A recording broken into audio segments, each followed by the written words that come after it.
네, 26일 2부에서는요, 25일 화요일 글로벌 이슈 체크를 하나씩 살펴볼 텐데요. 우선 이날 화요일 뉴욕 주식시장은 제롬 파월 연준 의장과 세인트루이스 연방은행 총재가 금리 인하에 대한 확인 사살을 시켜주지 않았다. 여기에 대한 실망감 때문에 하락했다라는 평가를 받고 있고요. 이날 뉴욕 연방은행 총재도 뉴욕에서 다양성과 포용에 대한 포럼에 참석해서 연설을 했는데요. 금리에 대한 어떤 이야기는 하지 않았습니다.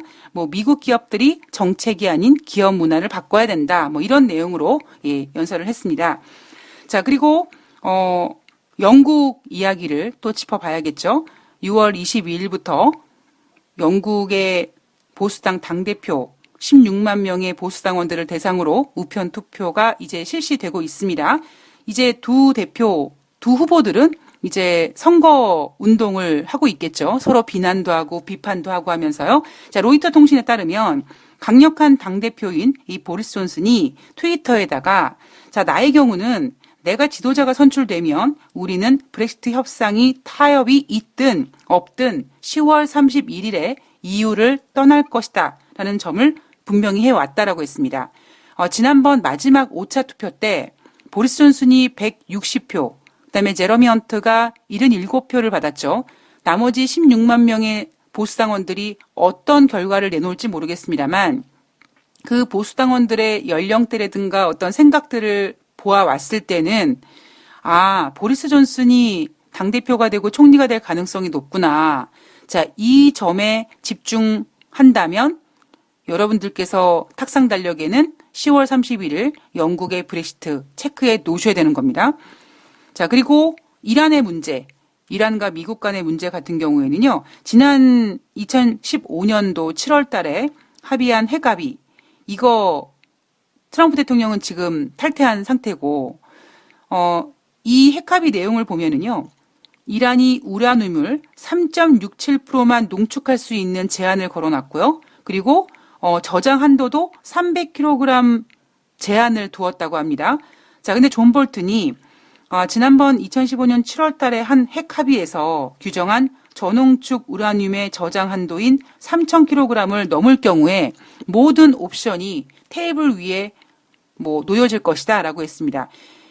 이 얘기는 모든 옵션이 테이블 위에 놓여진다라고 얘기하는 건 상당히 우아하게 얘기하는 것 같지만 결국 이 무력도 행사할 수 있다라는 의미겠죠.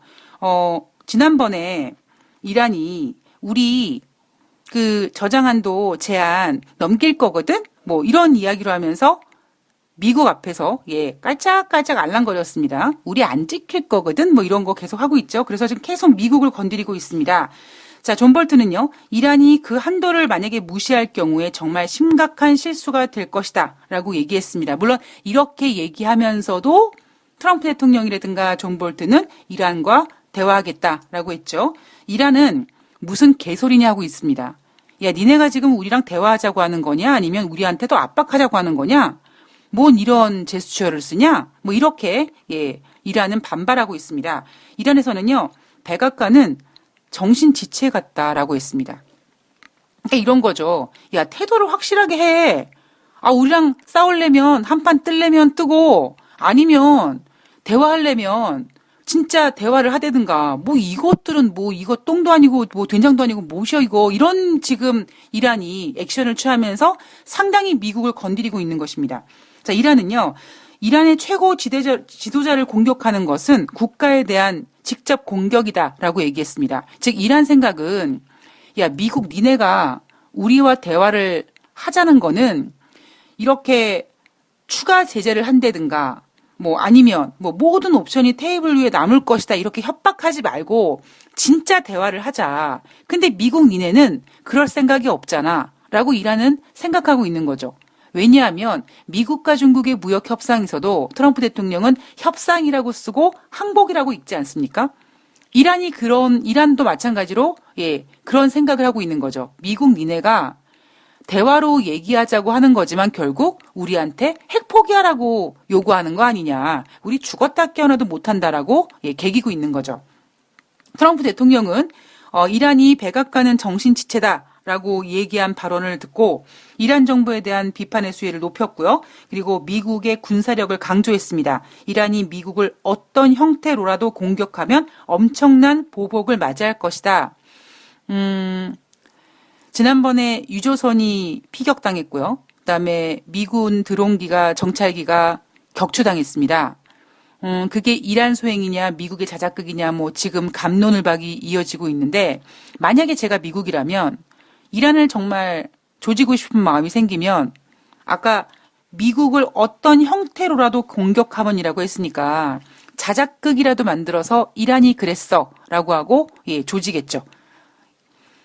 과연 미국의 인내심이 어디까지 갈 수 있느냐가 관건인 것 같고요. 사실 이 부분에 있어서는 제가 지난번에 김정은에 대해서도 오히려 지금 김정은이는 어이 트럼프 대통령 너 대통령 또 해먹기 위해서 재선 필요하지? 재선하기 위해서 우리 카드 필요하지? 그래서 칼자루를 김정은이가 자기가 쥐고 있다라고 생각을 한다. 마찬가지로 이란도 마찬가지인 거죠. 어이 트럼프 대통령 너 전쟁 싫어하는 대통령이라며 어디 이렇게까지 됐는데 네가 진짜 전쟁을 안 하고 배길 수 있는지 한번 보자라는 지금 인내심을 테스트하고 있습니다. 과연 트럼프 대통령의 인내심이 어디까지 갈지 이게 관건이겠죠. 자, 이란은요. 지난 6월 8일 날 2015년 7월 달에 핵합의 하기로 했던 거 축소하기로 했다. 요거 1단계 돌입했다라고 했죠. 바로 미국한테 깐죽거린 날이 바로 이 날입니다. 우리 그거 안 지킬 거거든. 뭐 그 제한 지키지 않을 거거든. 뭐 이렇게 깐죽거린 날이 바로 6월 8일이고요. 그리고 다음 달 7월 7일 핵합의 이행 2차 축소 계획을 발표할 예정이라고 합니다. 미국 입장에서는요. 야, 이란. 그러지 마. 하지 마. 어허. 자, 대화로 풀자. 자, 오빠가 얘기할 때 좋은 말로 들어. 형아가 얘기할 때 좋은 말로 들어. 뭐 이렇게 하고 있는데 이란은 지금 그 말을 듣고 싶은 생각이 없습니다. 그래서 이란과 미국 간의 문제는요. 뭐 중국과 미국과의 문제도 알 수 없는 거지만 이란과 미국 간의 문제는 결국 트럼프 대통령이 얼마까지 인내심을 보일 수 있을지. 물론 미국이 자작극을 해서 이란을 조지는 명분을 만들 수도 있고요. 아니면 이란이 까짓건 뭐 네가 이렇게까지 하는데도 전쟁 안 할 수 있어? 네가 이렇게까지 하는데도 진짜 평화주의자라고 얘기할 수 있어? 뭐 이런 거 보여주기 위해서 이란이 먼저 사람만 다치게 하면 됩니다. 아마 지난번에 드론 격추당했을 때도 제가 사람이 다치지 않았기 때문에 인내심을 유지할 수 있었다라고 말씀드렸는데 과연 앞으로 관건은 그게 자작극이든 아니든 사람의 목숨이 다치면 그 인내심은 무너질 가능성이 높습니다. 자, 이란의 핵합의 이행 2차 축소 계획 7월 7일로 예정되어 있다는 거 여러분들께서 캐치하고 계셔야 될 것 같습니다. 자, 그리고 멕시코와 미국 문제도 또 다시 한번 봐야 될 텐데요. 제가 지난번에 5월 말경에 트럼프 대통령이 가만히 있어봐. 내가 이제 재선을 해야 되는데 제대로 된 이 메달이 없단 말이야. 가만히 있어봐. 이거 북한의 비핵화 문제 좀 쉽지 않을 것 같고 중국과 무역 협상도 마찬가지고 그다음에 경제 대통령 아이고 이거 주식 이거 하락하고 그래서 트럼프 대통령이 목에 걸고 싶어 했던 큰 메달은 하나도 좀 달지 못했기 때문에 작은 승리가 필요했던 트럼프 대통령이 멕시코를 조졌다. 자, 멕시코를 뭐로 조졌느냐?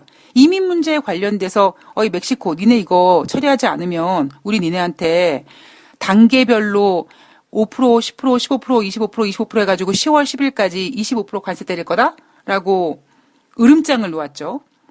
자, 제가 미국과 멕시코의 무역 협상 이야기 나왔을 때 뭐 오래 갈 거예요, 자시고 이런 얘기 하지 않고 그냥 멕시코가요 미국이 원하는 거 많이 줄 겁니다.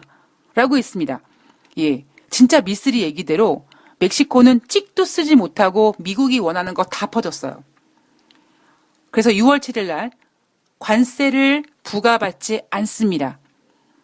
뭐 불법 이민 막기 위해서 남쪽 국경 전역에 멕시코 쪽에서 국가방위군을 배치하기로 했죠. 즉 그 얘기는 멕시코가 자비를 들여서 군인들을 배치하는 모든 비용을 멕시코가 내야 되고요.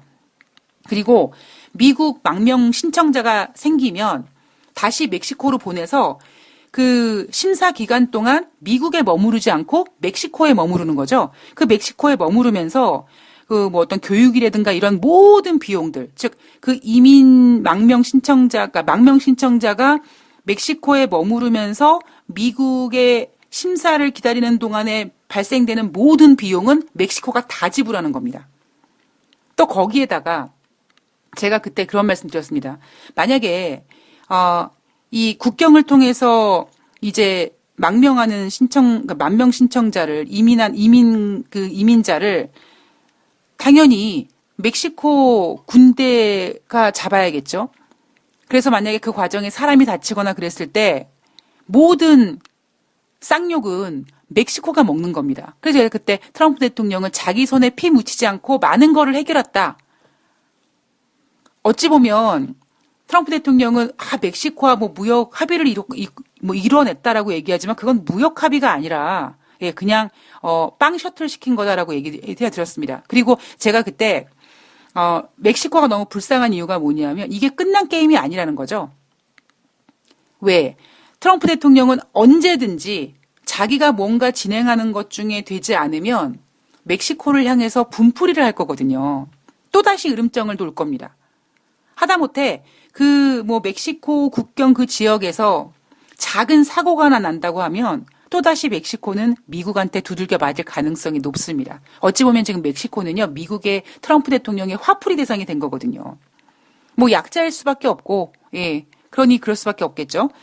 자, 지난번에 6월 7일 날 합의가 아니라, 그냥 항복 합의를 한, 그 무역 협상에서 멕시코는 아이고 다행이다. 관세 안 맞게 됐다. 그런데 이게 끝날 때까지 끝난 게 아니라 45일 뒤에 자, 멕시코가 미국한테 하기로 한 그 이민 정책 얼만큼 효과가 있는지 그 결과에 대해서 평가를 받게 됩니다.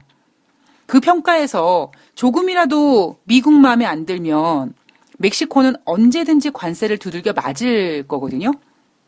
근데 25일 날 멕시코 대통령이 국가방위군의 이민자 체포 과정에 과도한 측면이 있을 수 있다. 자, 북부 미국 국경 지역에서 이민자들 체포하지 않을 것이다라고 얘기했습니다.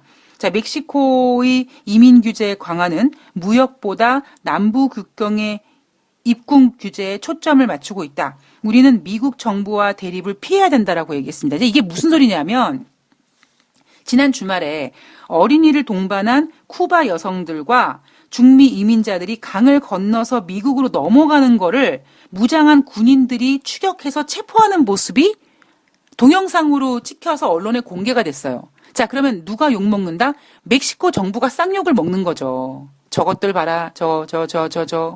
어떻게 저렇게 할 수 있는지. 그리고 그 욕을 미국이 먹는 게 아니라 멕시코가 먹게 되는 거죠. 자, 멕시코 대통령 입장에서는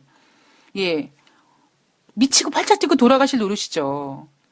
그래서 국가방위군의 이민자 체포 과정에서 과도한 측면이 있을 수가 있어서 북부 미국 국경 지역에서 이민자들 체포하지 않겠다. 자, 결국 그 얘기는 뭐냐면 남부 국경 입국 문제에 대해서는 뭐 군사력을 더 배치하고 하지만 북부 국경 지역에 대해서는 좀 이렇게 좀 풀어주겠다라는 거죠.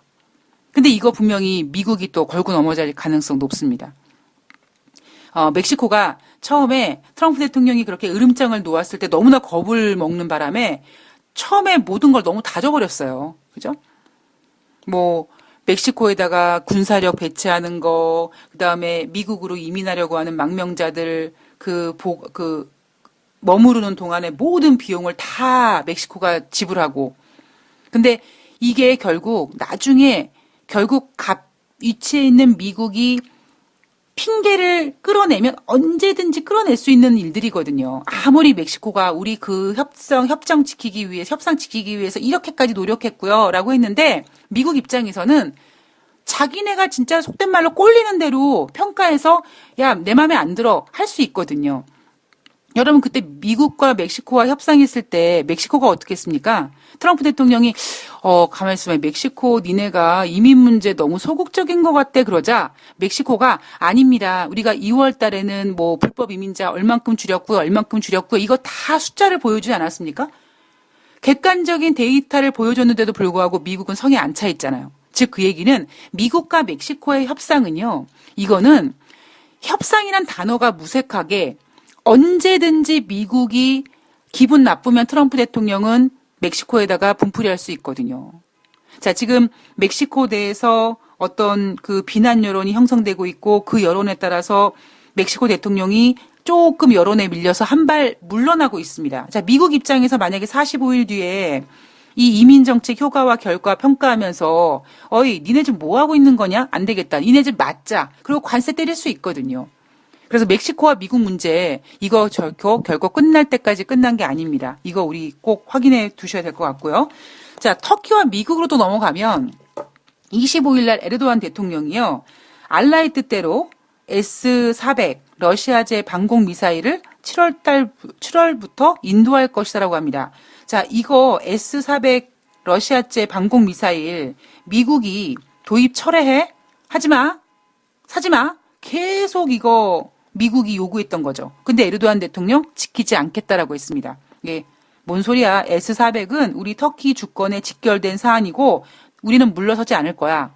그래서 미국이 이렇게까지 철회 요구를 함에도 불구하고 에르도안 대통령은 러시아제 S-400을 들여올 거라는 겁니다. 자, 미국이 최후 통첩한 내용이 뭐냐면 니네 만약에 S-400 도입 계획을 철회하지 않으면 미국에서 F-35 전투기 조종 훈련을 받는 터키 조종자들 방출할 거야 라고 협박을 했음에도 불구하고 지금 에르도안 대통령은 아유 그래도 우린 들여올 거야 라고 하고 있습니다. 근데 에르도안 대통령이 또 뭐라고 얘기하냐면 G20 정상회담에서 트럼프랑 얘기하겠대요. 예, 트럼프가 얘기 들어주겠습니까? 천만의 말씀이죠. 자, 터키가 이렇게 러시아 방공 미사일을 들여오겠다고 고집을 부리면서도 또 한편으로는 터키 법원에서 테러 조직 연계 혐의로 기소된 미국 공관의 터키인 직원의 가택연금 명령을 해제해줬다고 합니다. 자, 이거는 결국 뭐냐?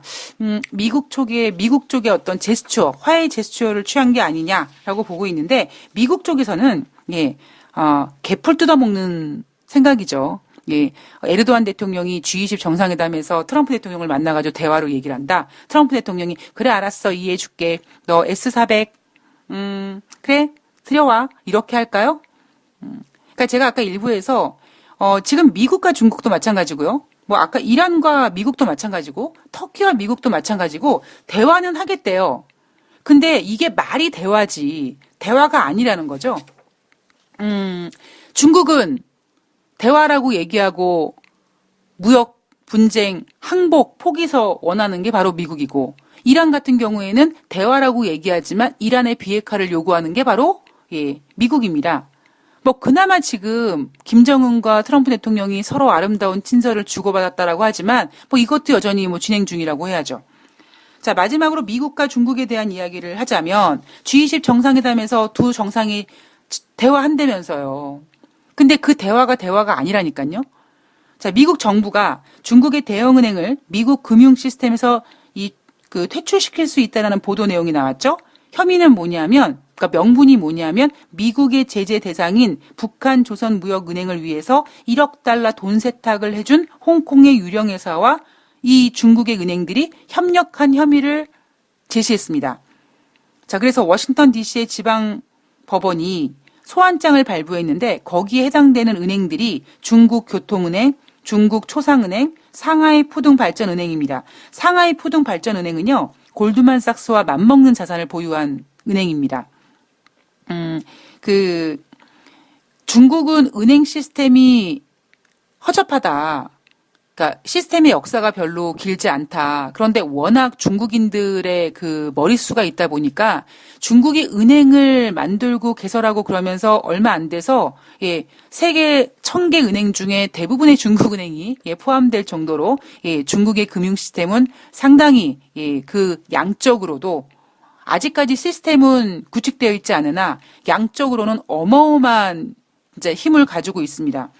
상하이 푸둥발전은행 뭐 글쎄요. 여러분들은 이런 은행이 있었나라고 아실지 모르겠으면 사실 저는 이런 은행이 있는지도 몰랐거든요. 근데 우리가 골드만삭스를 모르는 분들은 별로 없으시잖아요. 그런데 이 상하이 푸둥발전은행의 자산이 골드만삭스와 맞먹을 정도라고 합니다. 자, 만약에 이 소환장 발부돼서 나중에 판결이 만약 판결이 이제 유죄로 판결되면 미국 거래가 중단되게 되고 그럼 사실상 이 중국의 은행들은 국제 금융시장에서 퇴출된다라는 거죠. 중국은 역시 반발하고 있습니다. 자, G20 정상회담에서 두 정상이 만나서 얘기를 한다. 이거는 그동안 진행해 오지 않았던 무역 협상을 재개하는 것이다. 라고 평가하고 있습니다. 진짜 G20 정상회담은 어떻게 될지 모르겠습니다. 제가 조금 전에 오프닝에서 얘기해 드렸던 것처럼 정말 제가 가장 바라고 원하는 거는 제발 한국에 와서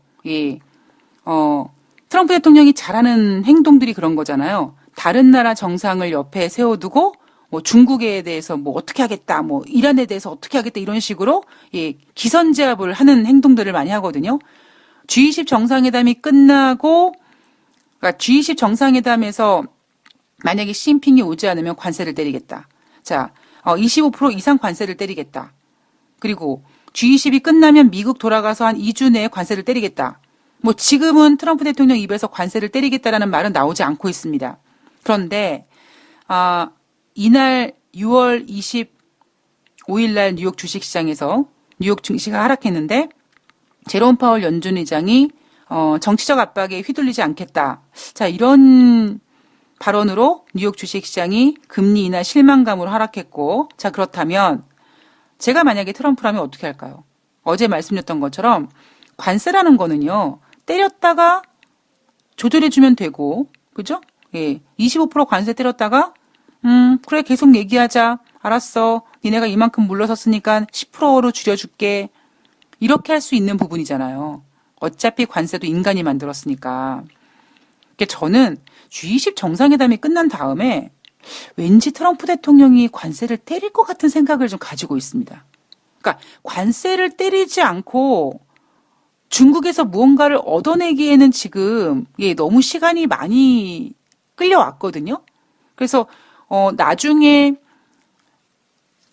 그러니까 트럼프 대통령 입장에서는 관세를 때려서 증시를 하락시키고 7월 달에 연준으로부터 뭐 정치적인 휘둘림인지 뭔지는 모르겠으나 어쨌든 금리 인하 카드 받아내고 그리고 이제 그 이후에 점점 뭐 관세를 줄여주는 그런 방향으로 가지 않을까.